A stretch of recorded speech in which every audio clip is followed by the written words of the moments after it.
এখানে সবচাইতে যে বড় জায়গাটা এখন তৈরি হয়েছে যে সরকারি কর্মকর্তা কর্মচারীদের বেতন যখনই বাড়বে, এর পাশাপাশি কিন্তু বাংলাদেশে বেসরকারি খাতে প্রচুর পরিমাণে মানুষ তাদের কর্ম মাধ্যমে তাদের জীবিকা নির্বাহ করে। তাহলে সরকারি কর্মকর্তা কর্মজীবীদের বেতন যখন বাড়ছে, তখন বেসরকারি কর্মকর্তা কর্মচারীদের বেতন কী হবে? প্রিয় দর্শক, দ্য ডেইলি ক্যাম্পাসের নিয়মিত আয়োজনে আপনাদের স্বাগত। আজকে আমরা পে স্কেলের সবশেষ আপডেট নিয়ে কথা বলবো। আমরা জানি সরকারি কর্মজীবী যারা আছেন তাদের জন্য কিন্তু পে স্কেল গঠিত হয় এবং নবম পে স্কেল ইতিমধ্যে অনলাইনে 4 ক্যাটাগরিতে মতামত নেওয়ার পর এখন কিন্তু বিভিন্ন অ্যাসোসিয়েশন এবং সমিতির সঙ্গে তারা আলাপ করছেন এবং সমিতিগুলো তাদের যে প্রস্তাবনা আছে সেগুলো পে কমিশনে জমা করছেন, সঙ্গে তাদের যৌক্তিকতাগুলো কিন্তু তুলে ধরছেন। আমরা যতটুকু জেনেছি যে বিভিন্ন সরকারি কর্মকর্তা কর্মচারী যারা ফোরামগুলো আছেন তারা বা সমিতিগুলো আছে তারা কিন্তু ইতিমধ্যে কমিশনের সঙ্গে ধারাবাহিকভাবে বৈঠক করেছে এবং তাদের প্রস্তাবনাগুলো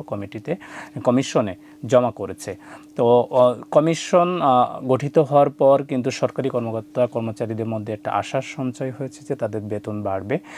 এটা যেই শতাংশেই হোক সেটা বাড়বে। আমরা বিভিন্ন ক্ষেত্রে কিন্তু কমিশনের একাধিক সদস্যদের থেকে আমরা ইঙ্গিত পেয়েছিলাম প্রথম থেকেই যে এই মূল বেতনটা দ্বিগুণ হতে পারে, কিন্তু কতটুকু হবে সেটার জন্য অবশ্য কমিশনের সুপারিশ পর্যন্ত আমাদের অপেক্ষা করতে হবে। কিন্তু এটা ধরে নেওয়া যায় যে এটা নিশ্চিত যে কমিশন সরকারি কর্মকর্তা কর্মচারীদের বেতন কিন্তু বাড়াবে।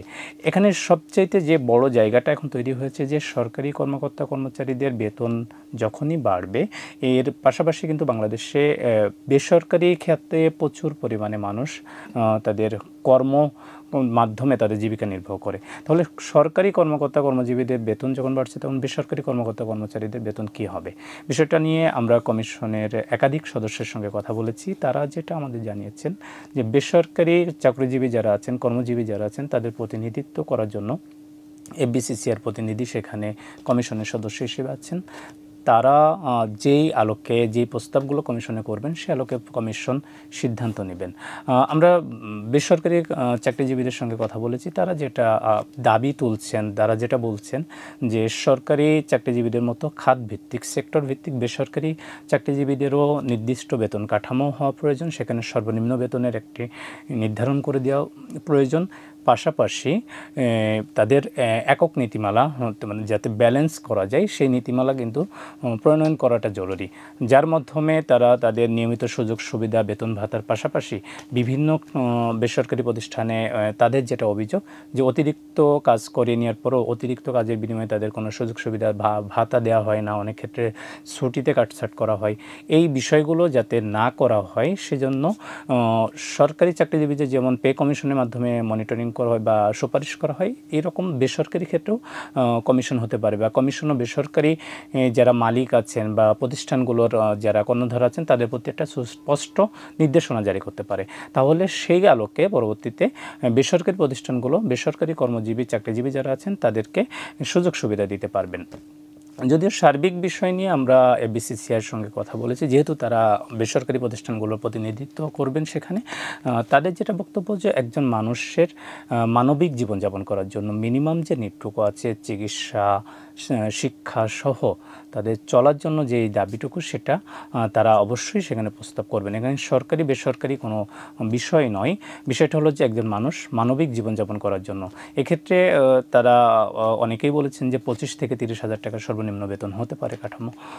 পাশাপাশি তাদের সেখানে অনেকগুলো প্রস্তাব থাকবে যেটা কমিশন বিবেচনা করে সিদ্ধান্ত নেবেন এবং বেসরকারি সরকারি বিভেদ না করে যাতে সার্বজনীনভাবে যারা চাকরিজীবী তাদের জন্য একটা সুস্পষ্ট নির্দেশনা কমিশন দেয়, সেই সুপারিশও কিন্তু এফবিসিসিআই করবে বলে আমরা জানতে পেরেছি। তো সার্বিক বিষয়ে যে যদি এফবিসিসিআই থেকে এই ধরনের প্রস্তাব দেওয়া হয় আর কমিশন যদি বিবেচ্য মনে করে, কমিশনের আমরা যে সদস্যদের সঙ্গে কথা বলেছি তারাও ব্যক্তিগতভাবে আমাদেরকে নিশ্চিত করেছেন যে কমিশনের নজরেও এই বিষয়গুলো আছে। স্বাভাবিকভাবে বাংলাদেশে যেটা দেখা যায় যে গত পে কমিশনের ইতিহাস যদি আমরা দেখি যে পে কমিশনের স্কেল ঘোষণার পরেই কিন্তু দ্রব্যমূল্য বেড়ে গেছে, সেই জায়গা থেকে একটা শঙ্কা কিন্তু বেসরকারি যারা চাকরিজীবী আছেন, কর্মজীবী আছেন, তাদের মধ্যে কাজ করছে। তো সেই কাজ করার জায়গা থেকেই কিন্তু একটা শঙ্কা।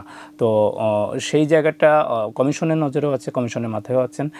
তারাও বলেছেন যে বিষয়গুলো কমিশনের মিটিংয়ে তোলা হবে, তারপর কমিশনের সব সদস্যদের আলোচনার পরে, পর্যালোচনার পরে কমিশন একটা চূড়ান্ত সিদ্ধান্তে যে পৌঁছাবে। অন্যদিকে বেসরকারি যারা চাকরিজীবী আছেন তারা কিন্তু সুস্পষ্ট একটা নির্দেশনা চাওয়ার পাশাপাশি আরেকটা দাবি করেছেন যে হুট করে যেই দ্রব্যমূল্য বেড়ে যাওয়া যে ঊর্ধ্বমুখী, সেই জায়গাটা নিয়ন্ত্রণের জন্য সংশ্লিষ্ট দপ্তরগুলোতে সতর্ক অবস্থায় থাকতে হবে এখন থেকে, এবং যাতে খুব দ্রুত কেউ এটা গুদামজাত না করে বা যেভাবে কারসাজি করে যে বাড়াবে দাম, এই সুযোগটা যাতে না পায়, এই জন্য মনিটরিংটা নিয়মিত করতে হবে। সার্বিকভাবে যদি কমিশনের কাছে এই ধরনের কোনো প্রস্তাব যায়, বেসরকারি কর্মচারী যারা আছেন, বেসরকারি সেক্টরে যারা কাজ করছেন, তাদের জন্য যদি কমিশনের কাছে সুনির্দিষ্ট প্রস্তাব যায়, সেক্ষেত্রে কমিশন বেসরকারি কর্মচারীদের জন্য কিন্তু একটি সুস্পষ্ট নির্দেশনার মাধ্যমে তাদেরকে সুখবর দিতে পারেন। সেক্ষেত্রে যদি কমিশন যদি চাই বা কমিশনের সর্বসম্মতিক্রমে যদি এটা সম্ভব হয় সিদ্ধান্তে আসা, তাহলে বেসরকারি কর্মচারীরা কিন্তু একটা বড় সুখ সংবাদ পেতে পারেন। তো কমিশনের সবশেষ যে তথ্য, তাতে কমিশন এই মাস ভোর কিন্তু এই অ্যাসোসিয়েশন এবং সমিতির সঙ্গে তারা মতবিনিময় করবেন। মতবিনিময়ের পরে এই বিনিময়ের যে প্রস্তাবনাগুলো সেগুলো পর্যালোচনা করবেন। পাশাপাশি ইতিপূর্বে যে অনলাইনে প্রস্তাবনাগুলো নেওয়া হয়েছে, মতামতগুলো নেওয়া হয়েছে, সেই মতামত সব কিছু বিচার বিশ্লেষণের পরে কিন্তু চূড়ান্ত সিদ্ধান্তের দিকে, চূড়ান্ত সুপারিশের দিকে এগোবে কমিশন। তো কমিশন কী সুপারিশ করে সেই অনুযায়ী বেতন স্কেল কত বাড়ে, সর্বনিম্ন এবং সর্বোচ্চ বেতন কত থাকে, এর অনুপাত কত হয়, এই বিষয়গুলো কিন্তু আমরা তখন আপনাদেরকে সঠিকভাবে জানাতে পারবো। তো আজ এই ছিল সব কিছু মিলিয়ে পেয়ে কমিশনের সব আপডেট। আপনারা ডেইলি ক্যাম্পাসের সঙ্গেই থাকুন, সাথেই থাকুন। ধন্যবাদ।